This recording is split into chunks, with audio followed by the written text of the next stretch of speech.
Hello guys, welcome back to our channel. So আজি আমি discuss কৰিম APSC previous year history questions. So বলক ভিডিওটো আৰম্ভ কৰো.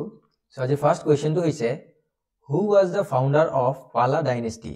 So Pala dynasty প্ৰতিষ্ঠাপক কোন বুলি দিছে? অপচন কিটা হৈছে option A Brahmapala, option B Birdatta, option C ইন্দ্ৰপালা আৰু অপচন D টো হৈছে ধৰ্মপালা. So ইয়াৰ কারেক্ট আনসারটো হৈছে অপশন A অর্থাৎ ব্রহ্মপালা ঠিক আছে so next question The Burangi written by Ratna Kandali and Arjun Das Bairagi was option কিটা হৈছে অপশন A ত্ৰিপুৰা বুৰঞ্জী, অপশন B কাছাৰী বুৰঞ্জী,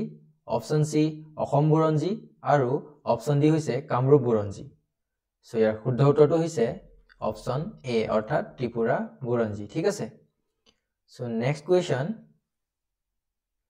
who was the president of Swaraj Party in Assam during freedom movement? Option kita hoise option A Bishnuram Medhi,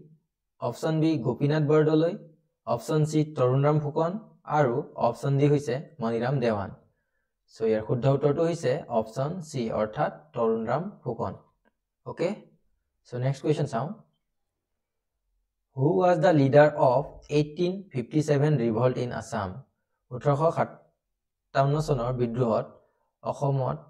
কোনে নেতৃত্ব গ্ৰহণ কৰিছিল বুলি দিছে সো লিডাৰ কোন আছিল বুলি দিছে সো অপচন কিটা হৈছে অপচন এ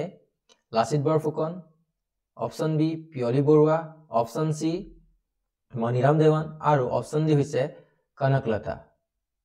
সো ইয়াৰ কাৰেক্ট আনসাৰটো হৈছে অপচন সি অৰ্থাৎ Maniram Devan ঠিক আছে So next question In which year was Srimanta Shankardev born So Srimanta Shankardev কেতিয়া জন্ম হৈছিল বুলি দিছে অপচন কিটা হৈছে option A 1568 option B 1455 option C 1449 আৰু অপচন D হৈছে 1475 So ইয়াৰ কাৰেক্ট আনসাৰটো হৈছে অপচন C অৰ্থাৎ 1449 ঠিক আছে So next question Who was the first martyr of 1942 revolt against the British in Assam Option kita hoise Option A Kanaklata Borua Option B Kushal Kuwar Option C Kamala Miri আৰু Option D hoise Maniram Dewan So 1942 চনৰ ৰিভল্টত প্ৰথম শহীদ কোন আছিল বুলি দিছে so ইয়াত আপোনালোকে মন কৰিব 1942 দিছে ঠিক আছে সো ইয়াৰ কাৰেক্ট আনসাৰটো হ'ব অপচন A অৰ্থাৎ কনকলতা বৰুৱা ঠিক আছে গহপুৰ থানা তেখেতে পতাকা উত্তোলন কৰিবগৈ ব্ৰিটিছৰ গুলিত শহীদ হৈছিল ঠিক আছে so next question The first peasant uprising against the British was known as option কিটা হৈছে ব্ৰিটিছৰ বিৰুদ্ধে প্ৰথম বিদ্ৰোহ কোনটো আছিল বুলি দিছে সো অপশন কিটা হৈছে option A Phulaguri Dhawa option B Patharughat Raijmel option C battle of Itakhuli আৰু অপশন ডি হৈছে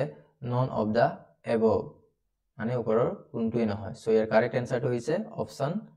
এ অৰ্থাৎ ফুলাগুৰি ধাৱা ঠিক আছে সো আপোনালোকলৈ এটা কোৱেশ্চন যে ফুলাগুৰি ধাৱা কিমান চনত সংগঠিত হৈছিল ঠিক আছে ফুলাগুৰি ধাৱাৰ বিদ্ৰোহটো এটা আপোনালোকে কমেন্টত জনাব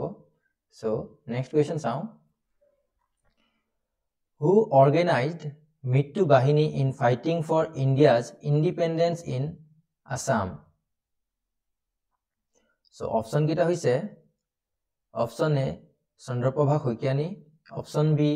Pushpalata Das option C Padumi Nath আৰু option D টো হৈছে কনকলতা বৰুৱা সো ইয়াৰ কারেক্ট আনসারটো হৈছে অপশন বি অর্থাৎ পুষ্পলতা দাস ঠিক আছে সো নেক্সট কোয়েশ্চন চাও name the three capital of Ahom kingdom at different eras so Ahom কিংডমৰ ক্যাপিটাল খিনি দিছে ডিফারেন্ট এরাত কি আছিল বুলি সো আপোনালোকে ইয়াত অপশন কিটা চাব option A Tipam Namrup Gargaon option B Moran Bhogdoi Chirang option C Charaideo Gargaon Jorhat আৰু অপশন ডি টো হৈছে none of the above so এই কিটাৰ ভিতৰত কোন কেখন আহোম কিংডমৰ ক্যাপিটেল বা ৰাজধানী আছিল বুলি দিছে সো ইয়াৰ কাৰেক্ট আনসাৰটো হৈছে অপশন সি অৰ্থাৎ চৰাইদেউ গড়গাঁও আৰু যোৰহাট ঠিক আছে প্ৰথম আছিল চৰাইদেউ তাৰ পিছত গড়গাঁও আৰু লাষ্টটো আছিল যোৰহাট ওকে chronological দিয়া আছে so next question one of the first ever Borboruas of Ahom kingdom also achieved a memorable reputation name both father and son duo বা duo so option kita hoise Satram Borua father Kolia Bhumra Borfukon son Mumai Tamuli Borborua father Lasit Borfukon son Bholanath Borborua father Hornath Borfukon son আৰু option D হৈছে none of the above so এই দুটো বাছি উলাইব দিছে যি সকলে memorable reputation achieve কৰিছে so ইয়াৰ কাৰেক্ট আনসাৰটো হৈছে option B okay so Momai Tamuli Borbarua আৰু লাচিত বৰফুকন ঠিক আছে so next question so আজিৰ কোৱেশ্চন বিলাক মানে so আপোনালোকক লগ পাম নেক্সট ভিডিঅত till then bye bye জয় অসম